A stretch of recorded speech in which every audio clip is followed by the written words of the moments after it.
Gênesis capítulo 3 aborda 4 assuntos de extrema importância para entendermos o relacionamento do homem antes da queda com o relacionamento do homem depois da queda, depois do pecado. Os assuntos que são abordados ali é a artimanha de Satanás, a artimanha da serpente, o pecado do homem e a sua queda, as consequências deste pecado e qual foi o posicionamento de Deus em relação ao pecado e à queda do homem, ok? Beleza? Vamos para o vídeo?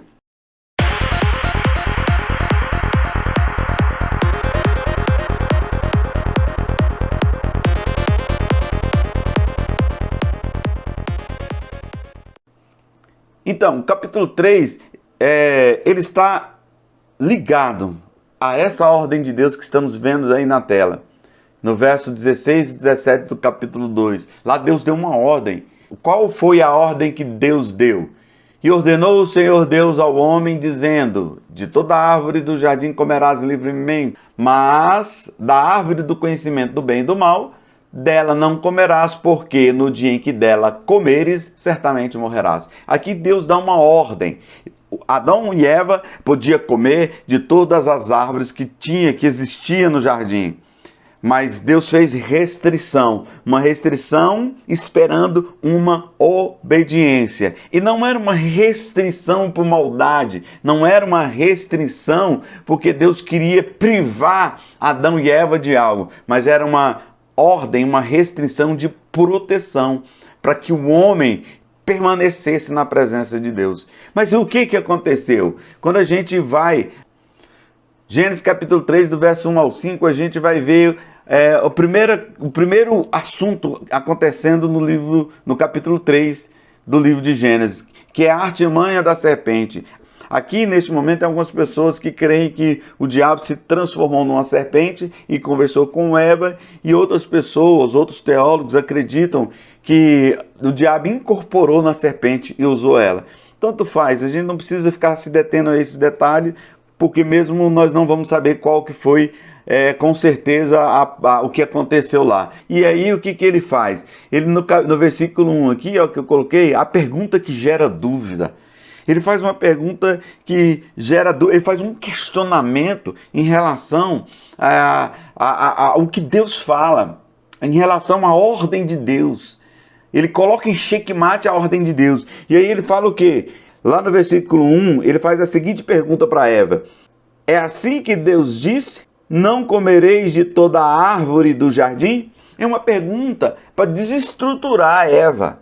E o diabo usa pergunta, questionamento em relação ao que Deus disse, a palavra de Deus, para nos tentar, nos desestabilizar, nos tirar a estrutura que nós temos.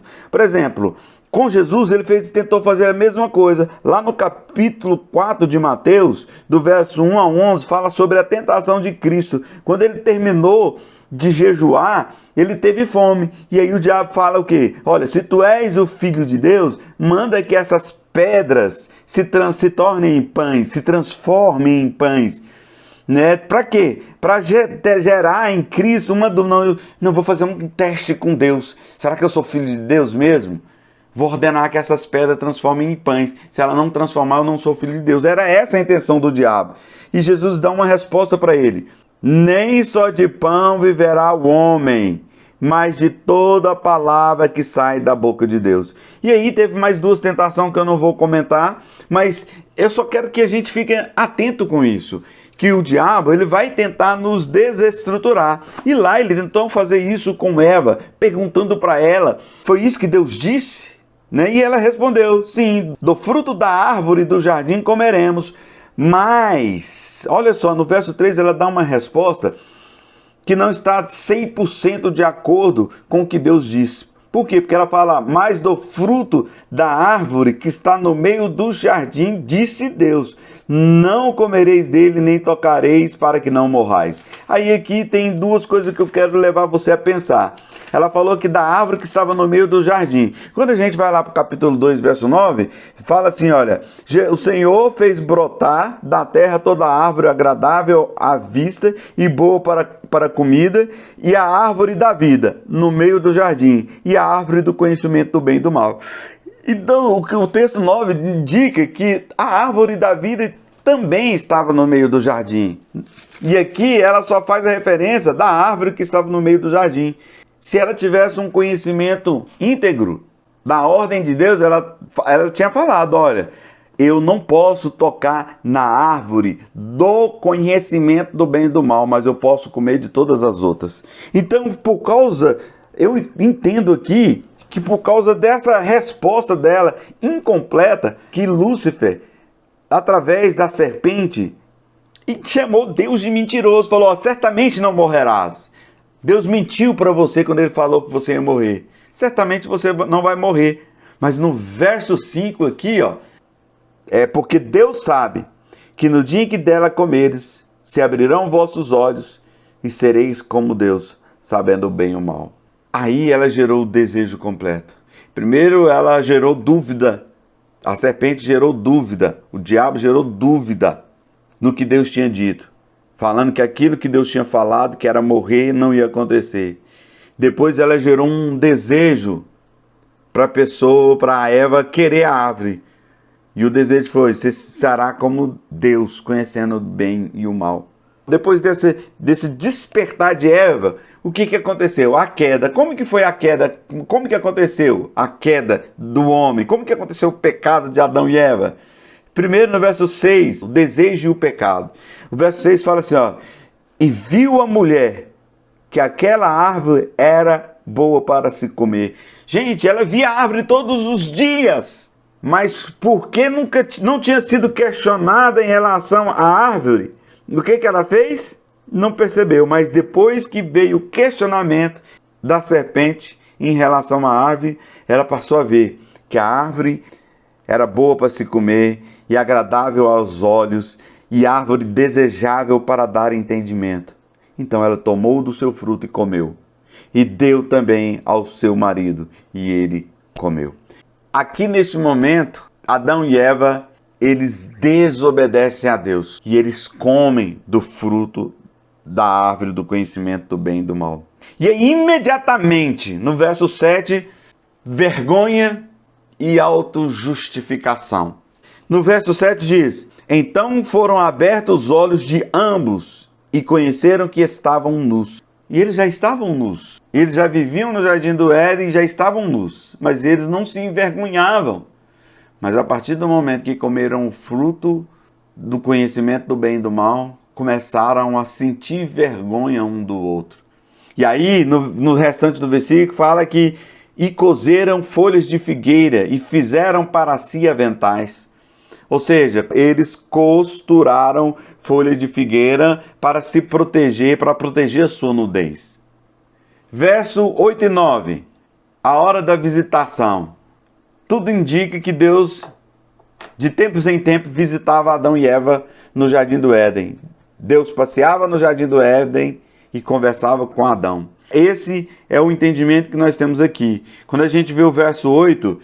E ouviram a voz do Senhor Deus, que passeava no jardim pela viração do dia. E esconderam-se Adão e sua mulher da presença do Senhor Deus entre as árvores do jardim. Olha, eles ouviram a voz do Senhor Deus. Ou seja, Deus estava passeando no jardim, conversando, tentando provavelmente um diálogo que ele tinha com Adão normalmente, mas eles se esconderam. E aí, a vergonha de estarem nus. Agora, a vergonha do Senhor. Quero que você seja despertado para uma coisa nesse texto, que é o quê? Adão pecou, sentiu vergonha um do outro, ficou com vergonha de Deus, mas não foi o pecado que afastou Deus de Adão, foi o pecado que afastou Adão de Deus. Deus estava lá, no mesmo momento da comunhão. Isso nos ensina uma coisa, que quando nós pecamos, Deus vai estar lá para que nós possamos reconciliar com Ele e acertar a nossa situação com Ele. Mas normalmente nós nos escondemos de Deus.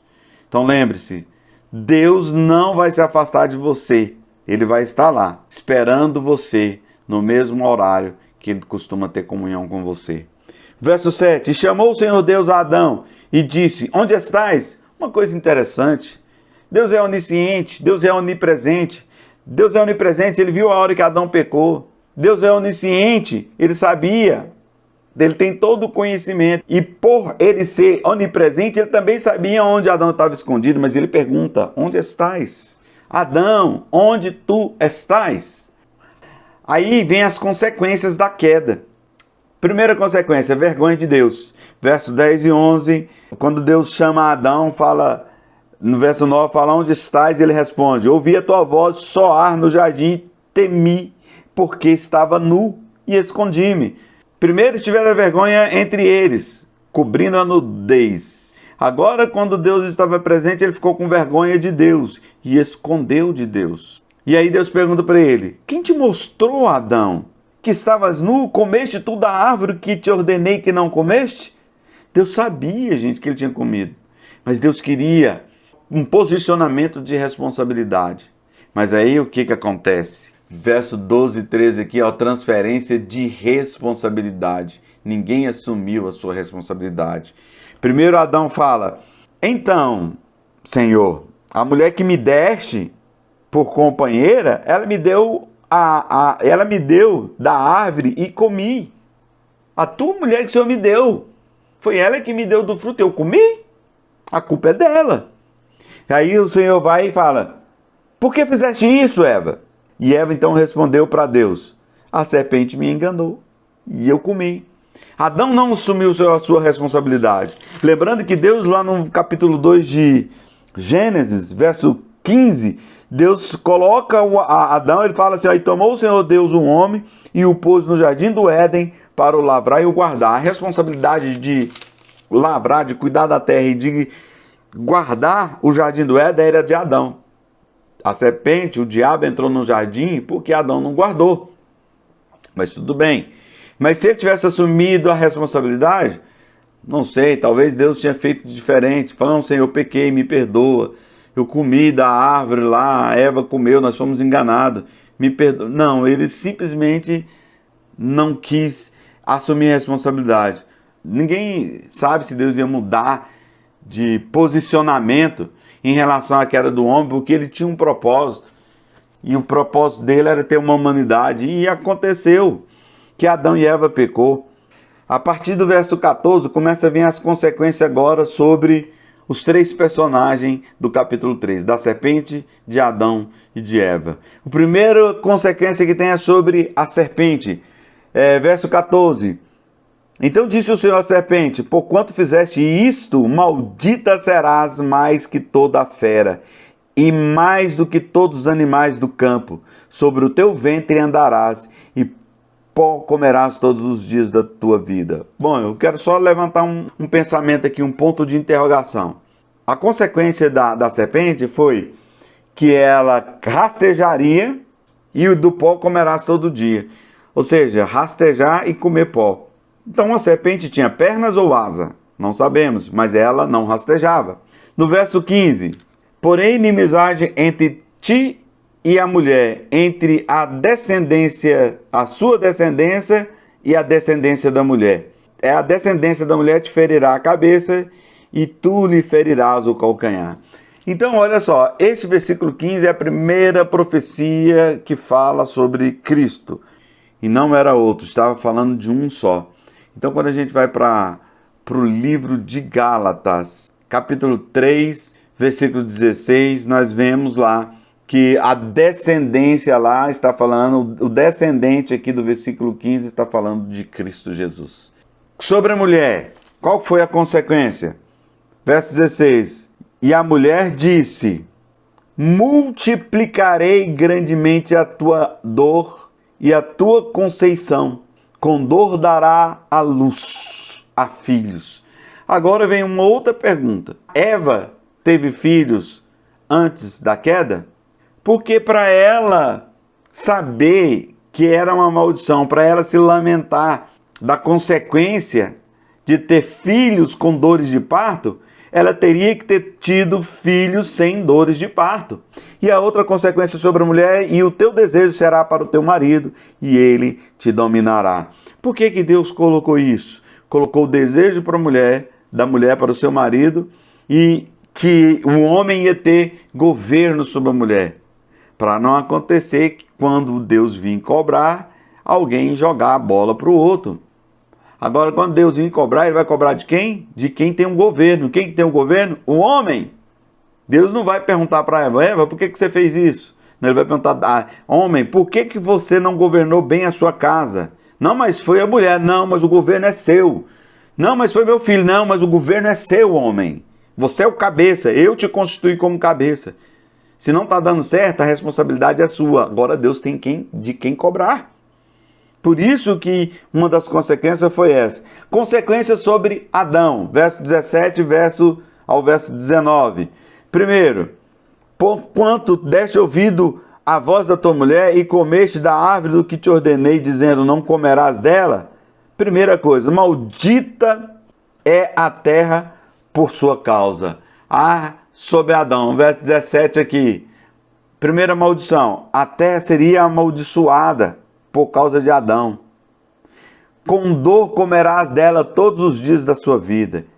E aí até agora, porque lá no Jardim do Éden, Deus é que fazia brotar da terra tudo que precisava. Deus é que fazia crescer. O homem só cuidava, ele só fazia manutenção, porque Deus dava o crescimento. Mas agora, verso 18 fala que espinhos e cardos também te produzirá e comerás da erva do campo. Ou seja, agora ele tinha que plantar, ele tinha que arar a terra. Quando estivesse crescendo, ele tinha que tirar os espinhos, abrolho, para não matar a plantação. Verso 19, no suor do teu rosto comerás o teu pão, até que te tornes a terra, porque dela foste tomado, porquanto és pó, e em pó te tornarás.